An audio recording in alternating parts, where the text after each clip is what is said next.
Hi there dreamers, welcome back to Emmy Soleil Dreamwork. I want to start today with sending out a ray of the greatest gratitude towards every soul who I ever been blessed to walk together with on the sacred path of the deepest dreamwork. Thank you so much for crossing my way, for leading my light, for being there in life for me. Every one of you is a shining star and I'm so grateful. Everything is a patchwork made of what seems to be coincidences, but that turns out to be the most divine synchronicity, a beautiful, constantly woven web where everyone has a special place. Thank you so much. So let's go back to talk about dream interpretation, and we will repeat again on the first level.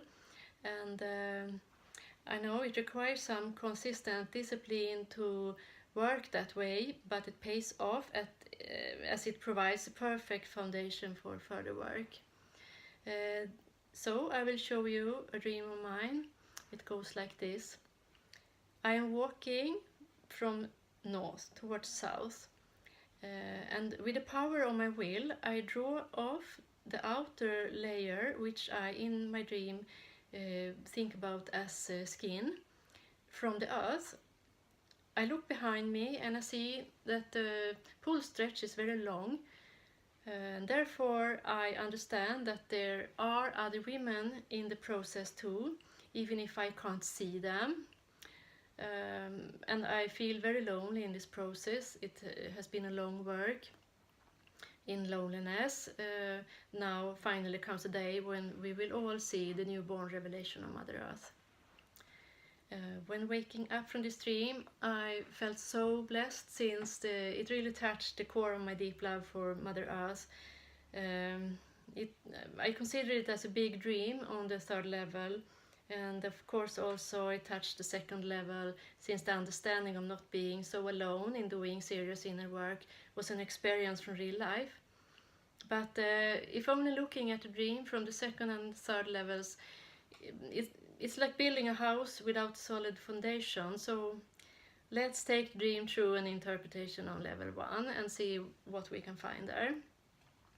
I, as the watching self, the soul, am walking, making progress from the north towards south, from my gained wisdom towards a new beginning. I draw the outer layer of the earth. I let myself be vulnerable. I look behind me. I look back on my past. And I see that the pull stretch is very long. I understand I've been vulnerable for a long time. There are other women in the process also. Many passive aspects of my soul shows this vulnerability I have. I feel very lonely and cannot see the other women. It's been a long work that has progressed in loneliness. I haven't been paying attention to my feeling of vulnerability, which made me feel very lonely.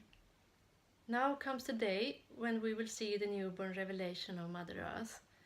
The understanding makes me feel born again. I am ready for a new beginning. So this first level interpretation gives a clear understanding of how not wanting to feel vulnerable creates a sense of being isolated. If only looking at the dream from second and third level, I missed the theme presenting itself in level 1. In not wanting to acknowledge my vulnerability, I was making myself even more vulnerable.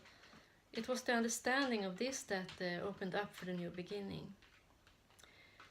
And then on the second level, the obvious question would be, what circumstances created this vulnerability? How far back does it go? And why not wanting to acknowledge it? And here is also the place for the other woman partaking in the process. And here on the second level, they are not only aspects of self, but real people partaking. And here they are symbolizing the dreamer, as is me, not having been alone in the process, but rather stuck in the kind of pattern that comes from childhood. The long stretch of skin constituted a revelation made of suddenly seeing those people who had actually been there for me, if they were allowed to, if I had been willing to see the need for outer help. And it's a common theme, a common ailment for persons who try to do everything both right and without daring to ask for help, whatever happens, to have a feeling of being constantly alone in the world. And it's often caused by the feeling of alienation as a child, liking being psychic, synesthetic, doing spontaneous OBEs and so on, knowing that no one else does. I will for sure be back on this subject when speaking about the starborn horoscopes. So then, further on to the third level, with a knowledge of the long-term vulnerability, a new sensation of safety, it's time to open up to the great work in creating that new world. Inside first and then outside. If not having seen that hidden vulnerability, it would still have been an obstacle for me. So, what does the dream tell us on the third level then? Well, we have the directions north and south, two cardinal winds in the medicine wheel. North representing wisdom's, ancestors' thoughts, and south pointing towards innocent childhood and emotions. And in the dream, I'm using my willpower, which relates to the direction of east and to fire in the strength of the rising sun. The dream speaks about walking the wheel, carrying old wisdom, and pulling the top layer of earth's skin off relates to painful tasks, making room for something new through a painful process. Here the understanding of the outer women doing the same thing shows the presence of a network not visible in daily life. The work for Mother Earth has been going on then in solitude and silence, but will now take form in a more conscious way of doing things and on a conscious plane along with other people.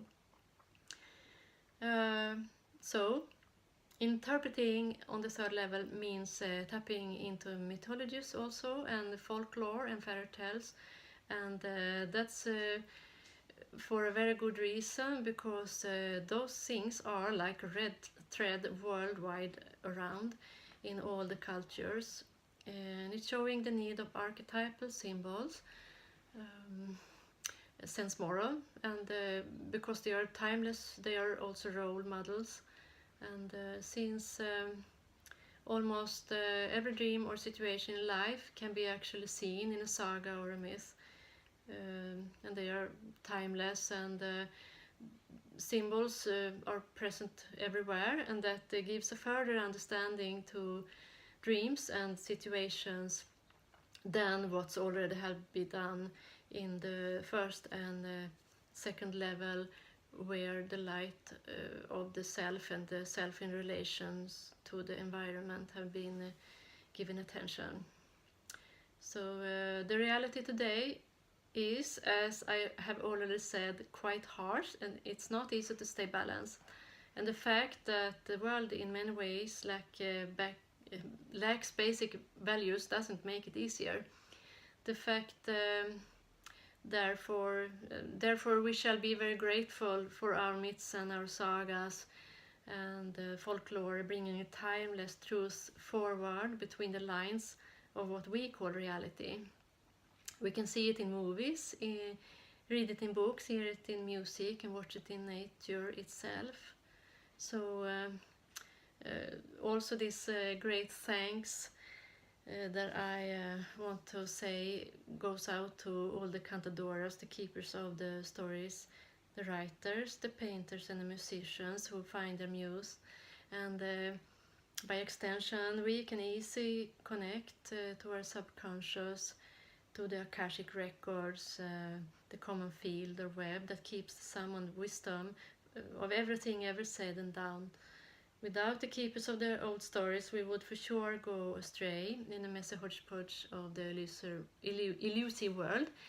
Luckily enough, we don't have to go astray when keeping contact with the inner world.